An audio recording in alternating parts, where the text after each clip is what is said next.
Halo Cok, selamat datang lagi di YouTube channelnya Your Chapter One. Kali ini gue mau sedikit ngebahas tentang lebih ke motor Honda sih sebenarnya. Karena fitur ini salah satu yang melopori adalah brand Honda gitu. Jadi gue pengen iseng bahas karena ada sedikit keresahan juga. Pasti kalian juga risih sih sama fitur satu ini. Mau tahu apa? Yuk ikutin videonya sekarang. Jadi yang mau gue bahas kali ini salah satu fitur yang ada di motor Honda ya rata-rata, karena ini tuh cukup bikin risih sih sebenarnya. Ya apalagi kalau bukan sistem CBS atau Combi Brake System.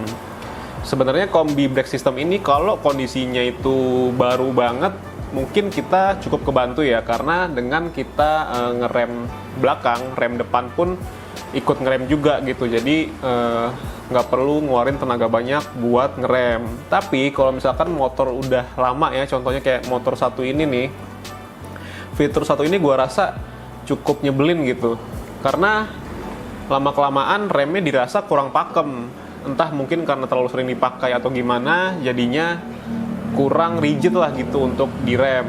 Nah, salah satu solusinya biar remnya enak lagi sih kalau menurut gua itu kalian bisa copot si modul CBS-nya nih yang ada di dalam. Cuma kayaknya kalau misalkan ganti modul CBS-nya agak ribet ya, karena kalian tuh harus ganti satu set nih, biasanya si kabel remnya sampai belakang, sama cari dudukan dan handle rem punya motor lain. Rata-rata sih orang makainya punya Honda Scoopy. Dan otomatis yang kanan itu harus kalian ganti juga pada bagian master remnya.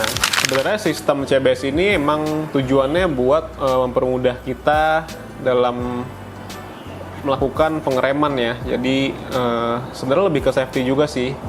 Kemungkinan untuk kita ngerem mendadak dan ban belakang itu ngunci sebenarnya lebih diminimalisir, karena kan ketika kita ngerem belakang, yang depan ikut ngerem juga, jadi torsinya itu kebagi, jadi otomatis torsinya seimbang, jadi nggak mungkin, ya mungkin aja bisa ngunci ban belakang, tapi yang gue rasa selama ini sih nggak pernah ngunci sih di bagian belakang kalau misalkan kita ngerem mendadak.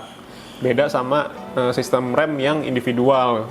Nah, kalau gue pribadi itu sebenarnya cukup risih sih, makanya gue melakukan pergantian. Sebenarnya gue nggak ganti sih yang bagian kiri, gue cuma ganti master rem kanan, dan sistem CBS-nya itu gue putus di tengah. Jadi ini udah ngeremnya udah lebih enak lah feel-nya, nggak separah pas pakai CBS. Oke, mungkin segitu aja sih pembahasan kali ini mengenai sistem rem CBS di Honda.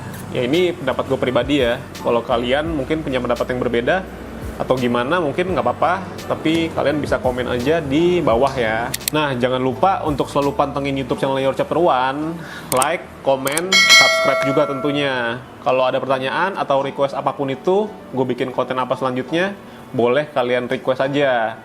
Oke, thank you.